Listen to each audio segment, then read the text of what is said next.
এই ডলার নামটি ব্যক্তি কিনা সেটাও তো আগে যাচাই করতে হবে, কারণ ডলার একটি দেশের মুদ্রা। আমরা আগামীকাল যুক্তিতর্ক উপস্থাপন শেষ করব, তারপর মাননীয় ট্রাইব্যুনাল তার স্বীয় বিবেচনায় যে তারিখ নির্ধারণ করবেন সেই তারিখে রায় হইবে। 1 নম্বর আসামি মোহাম্মদ সোহেল রানা উন্মুক্ত ট্রাইব্যুনালে প্রথমে নির্দোষ দাবি করলেও পরে নিজেকে আদালতের নিকট মাপ চেয়েছেন, অর্থাৎ দোষ স্বীকার করে নিয়েছেন। আর দ্বিতীয় স্বপ্না খাতুন যে আসামি, উনি স্বাভাবিকভাবে আসামিগণ যেভাবে নির্দোষ দাবি করেন উনিও সেই নির্দোষ দাবি করেছেন। তারপরে আদালত নারী ও শিশু নির্যাতন দমন আইনের 20-2 উপধারা অনুসারে যেহেতু আগামী ধার্য তারিখে অর্থাৎ প্রতি কার্যদিবসে মামলার প্রসিডিং কন্টিনিউ করতে হবে, সেই আইনি বাধ্যবাধকতার কারণে আগামীকাল উভয় পক্ষের যুক্তিতর্ক উপস্থাপনের জন্য তারিখ নির্ধারণ করেছেন। আর আদালতে আসামিদ্বয় কিংবা সরকার কর্তৃক নিয়োজিত আসামির স্টেট ডিফেন্স লয়ারের পক্ষ থেকে অথবা তাদের মুখ থেকে সাফাই সাক্ষী প্রদান করা হবে, এই মর্মে কোনো বক্তব্য দেয়া হয় নাই। তো মোহাম্মদ সোহেল রানা বলেছেন যে আমি নির্দোষ, তারপরে উনি বলেছেন আমি দোষী, আমি মাপ চাই। এর সাথে আরেকজনের নাম বলেছেন ডলার।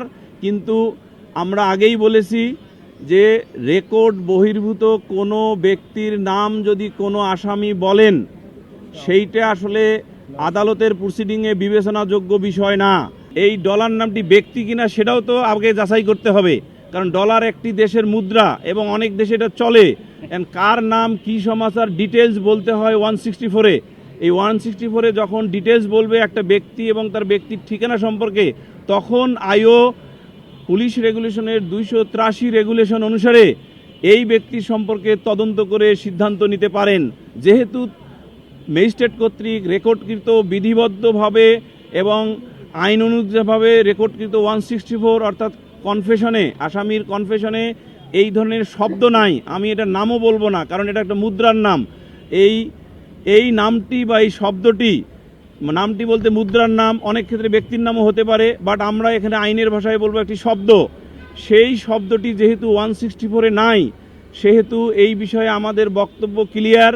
এটা হলো রেকর্ড বহির্ভূত বিষয় এবং 1 নম্বর আসামির এক ধরনের মামলার সম্পর্কে চতুরতার সহিত এই শব্দটি উচ্চারণ করেছেন। যখন তিনি মাপ চেয়েছেন, আমি মাননীয় ট্রাইব্যুনালে আবেদন করেছিলাম যে যেহেতু আসামি মাপ চেয়েছেন, এই বিষয়টি 342 যে ফর্ম আছে, আসামি পরীক্ষার যে ফর্ম, সেখানে নোট ডাউন করার জন্য, এবং আমরা আশা করি মাননীয় ট্রাইব্যুনাল সে বিষয়টি নোট ডাউন করেছেন।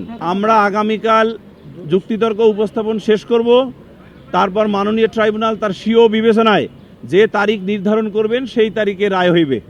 একাধিক দিনে এই কথাটা বলেছি, উন্মুক্ত ট্রাইব্যুনালেও বলেছি যে নারী শিশু নির্যাতন দমন আইন যখন আমাদের সর্বোচ্চ law making body parliament enact করেছিলেন, তখনই কিন্তু 20-2 উপধারা এনাক্ট করেছিলেন।